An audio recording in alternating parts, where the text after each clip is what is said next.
Hello everyone. Back again with film recaps. In this video, I'm going to recap one of the horror slasher films from 2025, titled Clown in a Cornfield. Before we get to the storyline, I'd like to wish everyone a happy and great day. Without further ado, let's get straight to the storyline. The movie opens in 1991, with a group of young people gathered for a party near a place called the Baypen Corn Syrup Factory. A girl is seen winding up a Baypen music box, and as the tune plays, a clown figure suddenly pops out from within. The girl then looks at her boyfriend and invites him to have some fun. She walks into the cornfield nearby, and her excited boyfriend also follows her. But he soon loses sight of her, and then notices a huge footprint in the dirt, which worries him. Moments later, the guy finally finds his girlfriend, but she suddenly begins spitting blood and urges him to run before collapsing dead. Panic hits him, and he desperately tries to run away from there. Unfortunately, he does not get very far. What the fuck?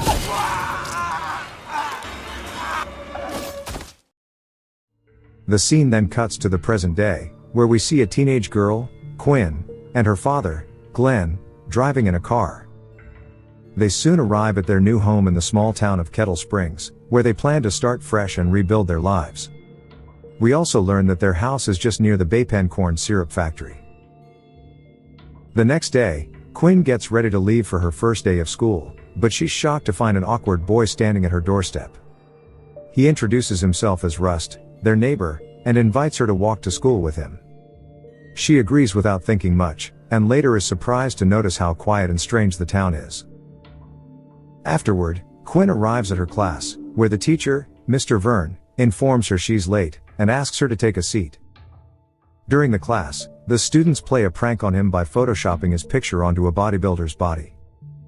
This enrages Mr. Verne, who gives everyone a test paper and Quinn a detention for being late. A student named Cole states it's not fair for Quinn, so the teacher gives him detention too. After class, Quinn hangs out with Cole's group, which includes Janet, Ronnie, Tucker, and Matt. Quinn doesn't understand what she did wrong, so they explain that Mr. Verne is a bitter old man who hates them, so they hate him back more. During the conversation, Quinn learns that Cole's dad is the mayor of the town, and their family owns Baypen companies. Because of this, the town celebrates a festival called Founders Day, where everyone gathers around a giant float themed around the clown named Frendo, who is the Baypen company's mascot. The group reveals how they turned Frendo into a serial killer character, and often dress up as him to make parody videos. They upload these on YouTube, where their channel has grown huge, with around 65,000 subscribers. Afterward, Quinn goes to a diner with her dad, where the old waitress is very kind to Glenn, but rude to the teenager. The two then meet with the local sheriff, Dunn, who reveals that the old syrup factory in town recently burned down.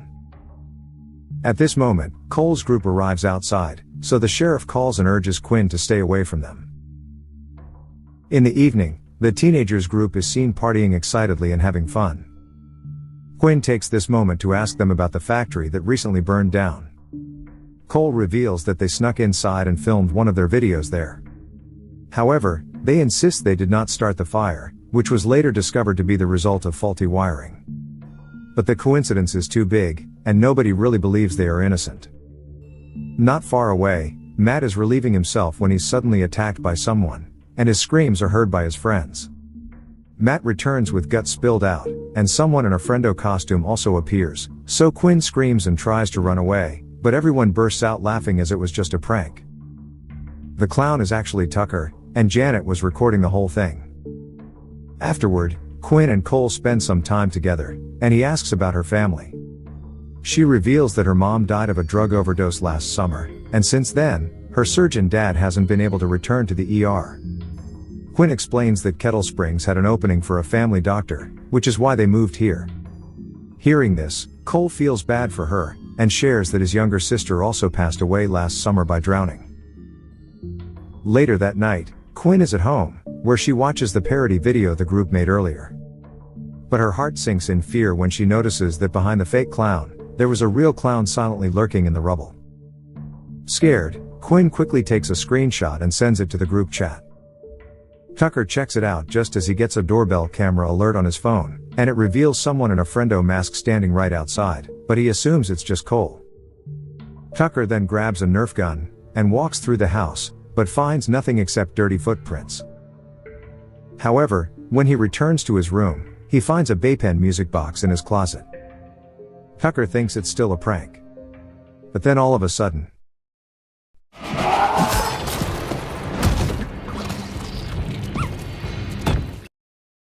the scene then cuts to the Founders Day festival, where all the townspeople have gathered.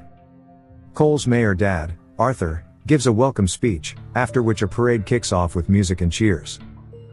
During this, Quinn meets up with Ronnie and Janet, asking if they have found out who the second clown was, and the girls think it might be Rust, who used to be friends with Cole. Just then, Cole shows up, and Janet excitedly reveals they've got something wild planned to film. Moments later, a guy wearing nothing but a friendo mask rides in on a unicycle, doing fire tricks. But things spiral out of control when one of the flaming props slips from his hand and crashes onto the massive friendo float. The float immediately catches fire, sending the crowd into a state of panic. Upon seeing the chaos, Cole, Janet, Quinn, and Ronnie panic and try to leave quickly, but they are stopped by Sheriff Dunn, who accuses them of causing all of this and arrests them. The teens desperately claim they didn't do it, but the sheriff throws them into jail. Inside the cell, an old man cryptically warns them not to mess with friendo, or else they will die. The next day, the teenagers are finally released from jail, and allowed to go home. The scene then cuts to Matt, who is working out at his home. Suddenly, he spots a Baypen music box nearby, but he thinks his friends are messing with him, and tosses it in the trash. As Matt starts lifting weights, friendo suddenly appears out of nowhere and refuses to let Matt put the barbell down.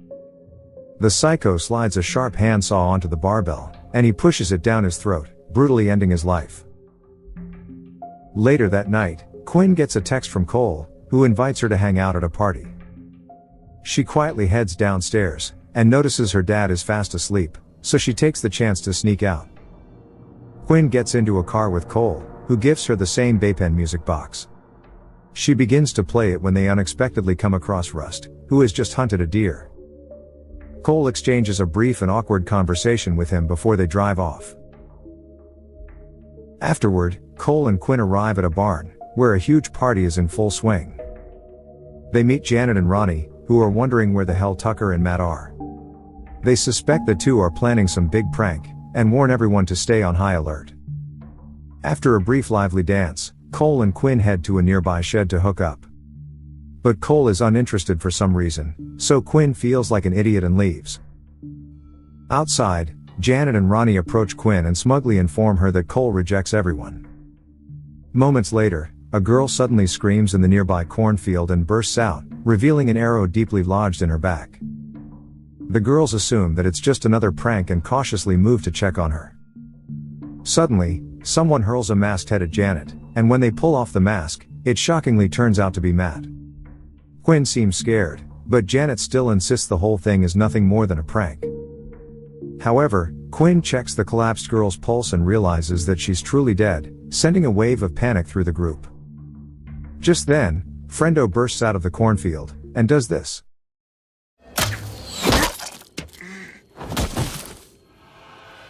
Chaos erupts as the students scream and lock themselves in the barn, leaving Janet, Quinn, and Ronnie stranded outside. The trio is relentlessly pursued by friendo, who keeps firing arrows dangerously close to them. Luckily, Rust arrives just in time, and blasts the killer with his shotgun, killing him. The group then considers calling 911, but there's no signal in the area. To make matters worse, friendo has slashed everyone's car tires and drained their batteries. The scared teens try to remove the mask to see who's beneath it, but their hearts drop when several more friendos emerge from the cornfield, each armed with different weapons. The killers then approach them to attack, so Rust quickly shoots one of them and blasts his hand apart. At the same time, another friendo lunges aggressively at Quinn, but Cole suddenly appears and knocks him out with a heavy iron bar. The group desperately runs away as a swarm of crazy friendos chases them through the barn. Meanwhile, Quinn's father realizes she's left home without permission, which infuriates him greatly. Elsewhere, Cole's group locks themselves in a small shed, while the friendos outside begin banging on the door and laughing like maniacs. One of them almost manages to destroy the wooden wall, so Rust urgently uses 2 of his last 3 bullets to kill him. An enraged Cole scolds him for wasting bullets, but Rust unexpectedly accuses him of abandoning him. Here, the girls are shocked to realize that these 2 boys were actually gay lovers. The group then notices a sewer from which they can escape, and Rust suggests using the gallons of fuel to distract the friendos. Elsewhere, Glenn is searching for his daughter all over town, and when he passes by his clinic, he notices signs of a break-in. He rushes inside when suddenly, a friendo appears, pressing a knife coldly against his throat.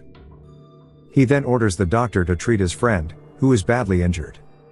A confused Glenn asks what's happening, but the friendo threatens to kill his daughter if he doesn't obey immediately. Returning to the shed, several friendos are close to breaking in, so Russ stays behind to set a fire while the others finally get into the sewer. The clowns soon manage to break in, but are hit by a huge explosion caused by the gasoline, while the teenagers safely arrive outside.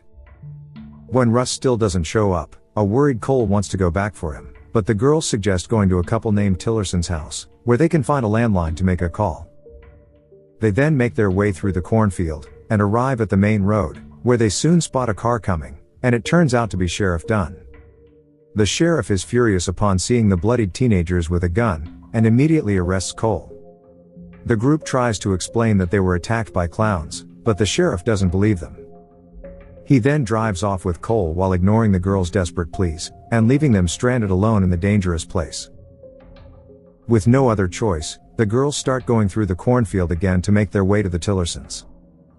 But to their horror, they soon come across another friendo, who begins chasing them with a chainsaw. The girls run frantically, but at one point, Ronnie is captured, and the clown drives the chainsaw straight through her body. This horrifies Quinn and Janet, but they take this chance to run away from there. Not long after, the 2 arrive at the Tillersons' home, where they spot a lifeless clown slumped in the living room. The girls then find a phone, but they can't call anyone since they don't know how to use a rotary phone. Soon, their hearts sink when they see a bulletin board filled with their pictures, and old newspaper clippings about brutal murders of teens in the area over the years. They also find a Baypen music box placed on a table, and realize that it's a trap. The horrified girls rush downstairs, right when this happens.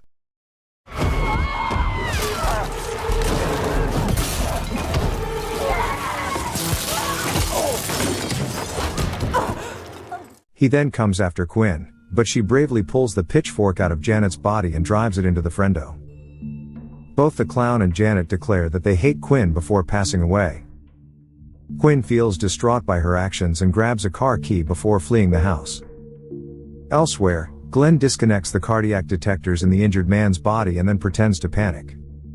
He frantically orders another friendo to hold the defibrillator to help his friend. The latter drops his knife, prompting Glenn to immediately grab it and brutally stab the friendo's neck. After the man dies, Glenn grabs his walkie-talkie and hears someone ordering that the girl must be brought to the Baypen factory.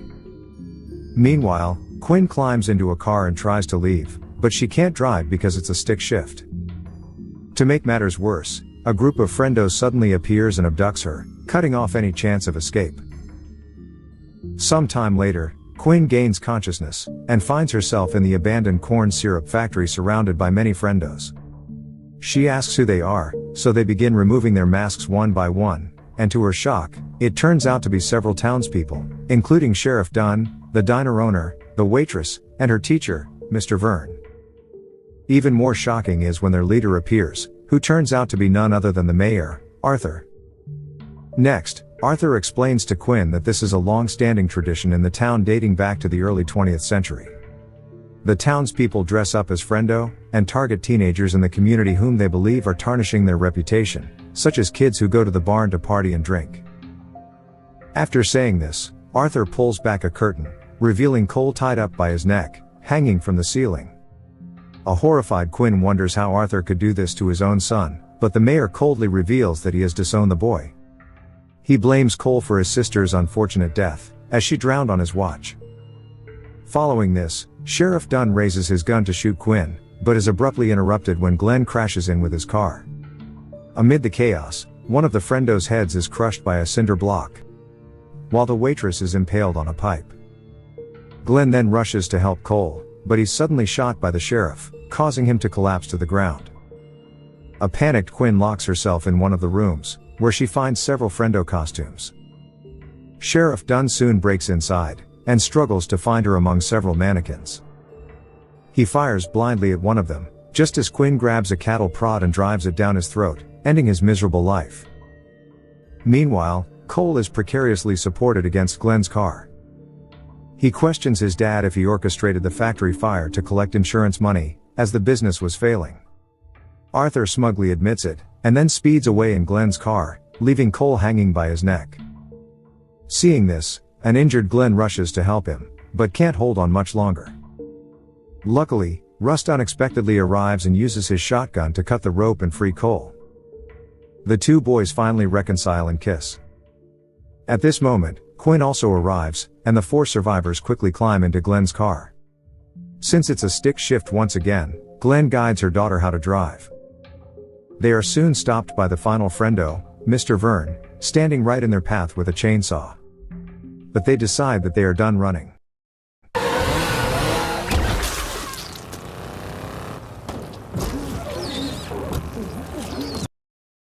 The scene then cuts to a year later, where Quinn prepares to leave for college, while Glenn fiercely campaigns to become mayor of Kettle Springs.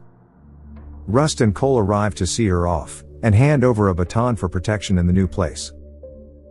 As Quinn drives away in her car, she unexpectedly comes across a Baypen music box, implying that the nightmare may not be over, but she simply tosses it out of the window, and this is where the movie ends. Okay guys, thanks for watching. See you again in the next video.